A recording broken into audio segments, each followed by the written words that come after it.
Senior నాయకులు, మాజీ రాష్ట్ర కమిటీ సభ్యులు,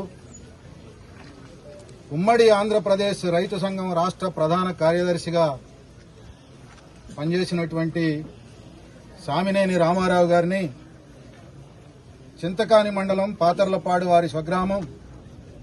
ఈ గ్రామంలో ఉదయం వారి కుటుంబం వారి ఇంటి వద్దనే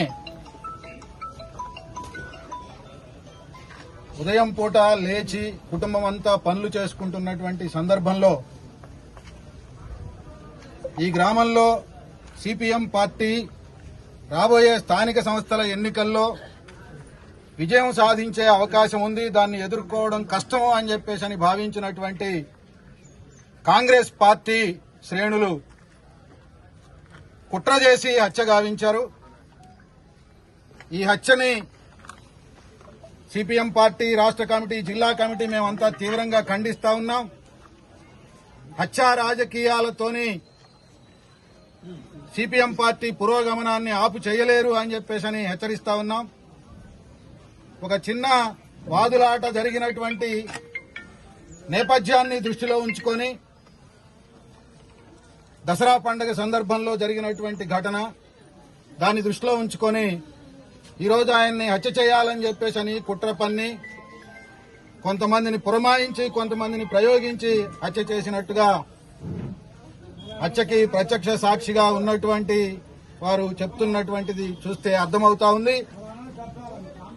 అందువలన పోలీసు యంత్రాంగం కూడా ఇవాళ అధికారంలో కాంగ్రెస్ ఉంది కాబట్టి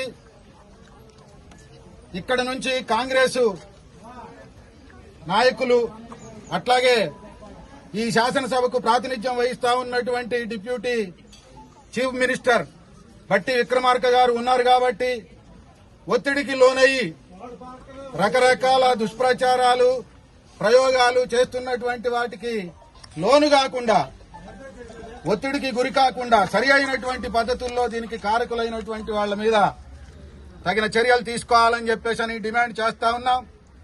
ఈ కేసు పూర్వాపరాలు క్షుణ్ణంగా పరిశీలించి దోషులని కఠినంగా శిక్షించాలి అని చెప్పేసి డిమాండ్ చేస్తా ఉన్నాం. హత్యా రాజకీయాలనేవి సభ్య సమాజంలో ఈనాడు ఎక్కడా లేనటువంటి పరిణామం మనం చూస్తున్నటువంటి నేపథ్యంలో మధుర నియోజకవర్గంలో గత 2 సంవత్సరాల క్రితం ఒక ఘటన జరిగింది. కాంగ్రెస్ వాళ్లే సిపిఎం పార్టీ కార్యకర్తను చంపేశారు. మళ్లీ ఇవాళ సిపిఎం నాయకుడిని సామినేని రామారావు గారిని కూడా ఆ కాంగ్రెస్ పార్టీకి చెందినటువంటి వాళ్లే కుట్ర చేసి తయారు చేసి చంపించినటువంటి ఘటనని చూస్తా ఉన్నాం. ఏ ధైర్యంతో ఇక్కడ జరుగుతా ఉంది అనే దానికి ఈ ప్రభుత్వం సమాధానం చెప్పాల్సినటువంటి అవసరం ఉంది. మేము ఏమి చేసినా సరిపోతుంది, హత్యలు చేసినా, దాడులు చేసినా, దౌర్జన్యాలు చేసినా, దుర్మార్గాలు చేసినా సరిపోతుంది అనేటటువంటి ఒక ధోరణితోని ఇక్కడ ఉన్నటువంటి కాంగ్రెస్ నాయకత్వం వ్యవహరిస్తా ఉంది అనంటే దీనికి భరోసా ఇచ్చేటటువంటి వాళ్లే దీనికి జవాబుదారీగా ఉండాల్సినటువంటి పరిస్థితి ఏర్పడుతుంది అని చెప్పేసి తెలియజేస్తా ఉన్నాం. అందుకనే ప్రజలు కూడా ఆలోచించాలి, ఇటువంటి వాటికి తావు లేకుండా చేయాలి. ఈ నియోజకవర్గంలో గూండాయుధం, రౌడీయుధం, పెత్తందారీతనం, పక్షపాతంతో వ్యవహరిస్తున్నటువంటి శక్తుల గురించి అంతా కూడా ఆలోచించి అప్రమత్తంగా ఉండి ఈ నియోజకవర్గంలో శాంతి భద్రతలను నెలకొల్పుకోవడానికి అవసరమైనటువంటి పద్ధతుల్లో ప్రజలు ఆలోచించాలని చెప్పేసి విజ్ఞప్తి చేస్తా ఉన్నాం.